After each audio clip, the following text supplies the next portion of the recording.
अरे भाई, देरी किस बात की है? अभी चलो, चलते हैं। ठीक है स्वामी जी, तो अभी चलिए। रुको काजी, पहले मेरी बात सुनो। जब मैं वहां जाऊं तो तुम पहले उनके सामने ये स्वामी जी मत कहने लगना और दूर ही खड़े रहना जैसे कोई अनजान हो, और वैसे ही हरजी व्यास जी की सेवा करते रहना। ये नहीं कि तुम मेरी सेवा करने लगो और उनको भूल जाओ। ये सब बातें तुम अच्छी तरह से समझ लो। हरजी व्यास को किसी भी प्रकार का कोई संदेह नहीं होना चाहिए। ठीक है स्वामी जी, आप चलिए, तो जैसा आप कहेंगे मैं वैसा ही करूंगा।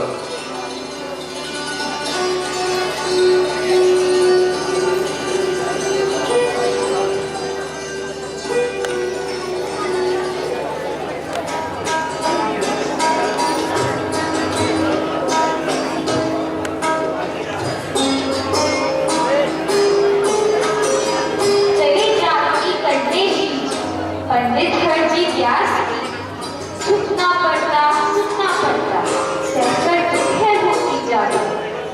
राह चलकर दिखलाई हमें स्वामी श्री जी प्राणनाथ ने। दिल लेना है कैसे, सीखो धामिनी प्राणनाथ से।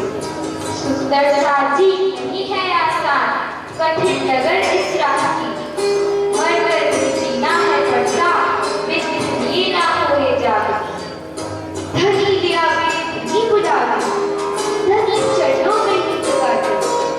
याद करो सब निज सुखों को, ऐसी हमारी जागे, ऐसी हमारी जागे। बोलो श्री प्राणनाथ की जय, मेरे श्री धाम धनी की जय। बोलो सब सुंदर साथ की जय।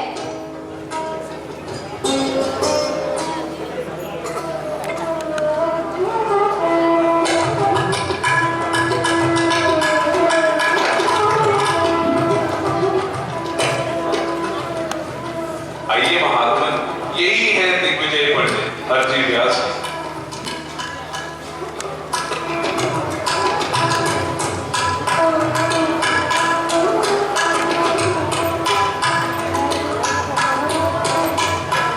मैं तो आपके दर्शन पाकर धन्य धन्य हो गया। हे साधु महाराज, तुम कहाँ रहते हो? हे महाराज, मैं तो एक परदेसी हूँ। आपके ज्ञान की अपार महिमा सुनकर अपनी आत्म कल्याण के लिए आपकी शरण में आया। मैं जहां जहां भी तीर्थ स्थान पर गया, वहां आपकी ही महिमा सुनने को मिली। हे साधु महात्मा जी, आज तुम्हारा नसीब बहुत अच्छा है जो आप मेरे पास आए। मेरे बिना आपका कल्याण और कोई कर भी नहीं सकता। आज जिस ग्रंथ से भी कहिए उसकी चर्चा सुनाकर आपको प्रसन्न करूंगा और आपके सारे संशय दूर करूंगा। हे महाराज, इतने तीर्थ स्थानों पर जाने की वजह से इतना तो ज्ञान हो गया है कि सब ग्रंथों का सार श्रीमद् भागवत है। इसलिए अब कृपया करके मुझे श्रीमद् भागवत का ही ज्ञान प्रदान करो। हाँ हाँ, क्यों नहीं, आप सही कह रहे हैं। सब ग्रंथों का सार श्रीमद् भागवत ही है। अतः आपके कहे अनुसार आपको श्रीमद् भागवत की चर्चा ही सुनाऊंगा। जी महाराज जी। कान जी, ऐसा करो, हमारे बगीचे में जो कमरा है ना, आप उसमें इन साधु महाराज जी को ठहरा दो और इनके खाने पीने की सेवा भी अच्छी प्रकार से ही होनी चाहिए। ठीक है मालिक, आइए महात्मा जी, चलिए।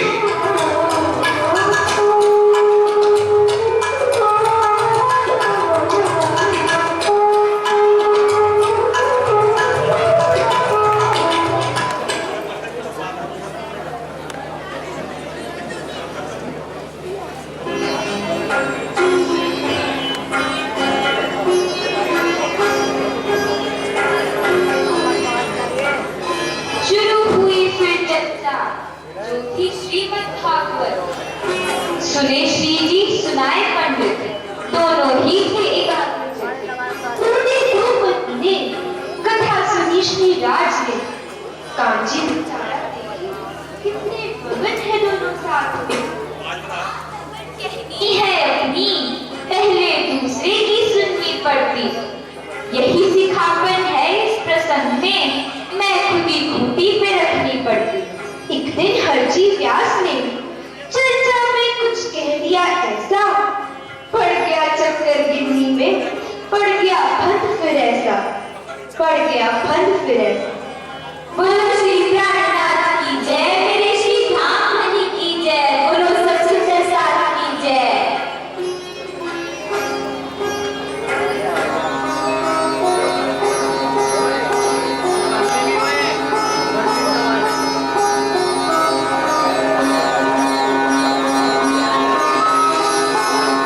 हे साधुगण, आज मैं आपको ऐसी अलौकिक बात बताता हूं जो मैंने आज दिन तक किसी को नहीं सुनाई। अच्छा महाराज, मेरे वो बात जो मुझे आपसे अलौकिक ज्ञान सुनने को मिलेगा। तो सुनो, एक हीरे का मंदिर है जिसका विस्तार बहुत बड़ा है। यह मंदिर सिर्फ एक ही हीरे से बना है जो 84 लाख यूनिट का है। तुम जरा इसका विचार अपने मन में करके तो देखो। हे महाराज जी, कृपया मुझे ये बताएं, ये जो स्थान आप बता रहे हैं, ये किसका स्थान है? कृपया इसके बारे में मुझे समझाइए। ये जो स्थान मैंने आपको बताया है, इसे अक्षरब्रह्म का स्थान कहते हैं, जो अखंड अविनाशी है, ऐसा सब शास्त्र कहते हैं। हे महाराज जी, मुझे इसी अखंड स्थान की तलाश थी, मैं आपकी कृपा से ही उसे पा सकूंगा। महाराज जी, यह खंड इस ब्रह्मांड के ऊपर है, तले है, या फिर ब्रह्मांड के अंदर है, या फिर ब्रह्मांड के कहीं बाहर? कृपा करके मुझे इस अखंड स्थान का भेद जरूर समझाइए। हे व्यास महाराज, आपने इस श्रीमद् भागवत के 12वें स्कंद 4वें अध्याय में बताया है कि यहाँ के 14 लोग, 5 तत्व, 3 गुण तथा मूल प्रकृति सब कुछ महाप्रलय में नष्ट हो जाते हैं। तो फिर अक्षरब्रह्म का ये अखंड स्थान कहाँ है? हे व्यास जी, अक्षरब्रह्म का ये अखंड स्थान मैं आपके ही मुंह से सुनना चाहता हूँ। कृपया मुझे आप अंतर न करें, मुझसे ये भेद मत छिपाइए। ओह महात्मा जी, तेरे कहने में भूल हो गई है। यह अक्षरब्रह्म का नहीं, आदिनारायण का स्थान है, जो श्रीमद् भागवत में 10वें स्कंद 81वें अध्याय के 53वें श्लोक में लिखा है, जो क्षीर सागर में है। हे हरजी व्यास जी, क्षीर सागर तो 14 लोक के अंदर है तथा महाप्रलय में 14 लोक से 5 तक 3 गुण का भी नाश हो जाता है। तो जब क्षीर सागर ही नहीं रहता, तो ये जो अखंड स्थान आपने बताया है, तो ये स्थान कहाँ पे है? महाराज जी बताइए ना, बस आप ही हैं जो मुझे ये ज्ञान सुना सकते हो।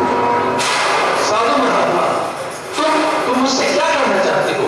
श्रीमद् भागवत में इस स्थान के बारे में जब कुछ लिखा ही नहीं है कि यह स्थान कहां पर है, तो उसका उत्तर मैं कहां से दूं? जो शास्त्रों में लिखा है वो मैंने तुम्हें बता दिया।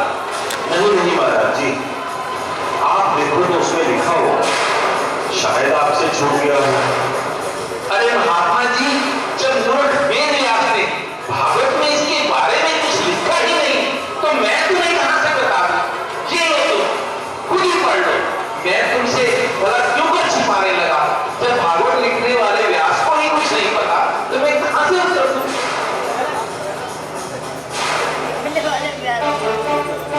स्वामी जी, इसको अक्षर के ठिकाने का उत्तर तो नहीं आया। आप इससे अक्षर के ठिकाने के विषय में जरा पूछ कर देखिए कि क्या ये कुछ उत्तर देते हैं। तेरा ये व्यास जानता ही क्या है जो उत्तर देगा?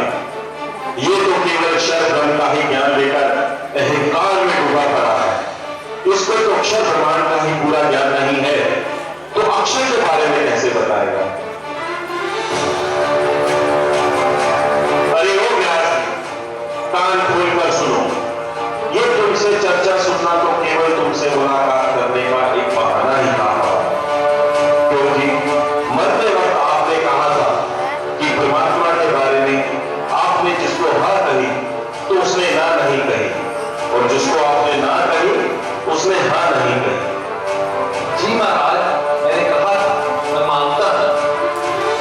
दास जी, तुमको उस पारब्रह्म अक्षरातीत ने ही जीवित किया है। जिस पर पारब्रह्म की मेहर होती है, सबसे पहले वो उसका अहंकार तोड़ते हैं, फिर उसको अपनी मेहर से सब ज्ञान दे देते हैं। हे भगत राज, आपका स्थान यहाँ नीचे नहीं, आपका स्थान तो ऊपर है।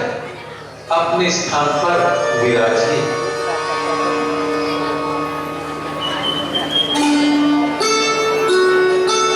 हे भगत राज शिरोमणि, जिस प्रकार एक गोलक के वृक्ष में बेशुमार गोलक के फल लगते हैं तथा उसमें एक गोलक के फल में बेशुमार जीव रहते हैं, जब तक उसका मुंह बंद रहता है तब तक कोई भी एक दूसरे को जानता नहीं है। मैं भी उसी तरह गोलक के एक जीव के समान हूं तथा गोलक के दूसरे जीवों को नहीं जानता। हे भगतराज, आज तक भारतवर्ष में मैंने सब पंडितों को हराकर जीत हासिल की है, परंतु आज आपने मेरे ज्ञान चक्षु खोलकर मेरा अहंकार तोड़ दिया है। जो ज्ञान हिंदुओं के सब ग्रंथ नहीं दे सके, वह सब ग्रंथ रूपी मेरे जो हथियार हैं, मैं आपके चरणों में समर्पित करता हूँ। निश्चय ही आपको अक्षरातीत में मेरे ही अहंकार को तोड़ने के वास्ते भेजा है।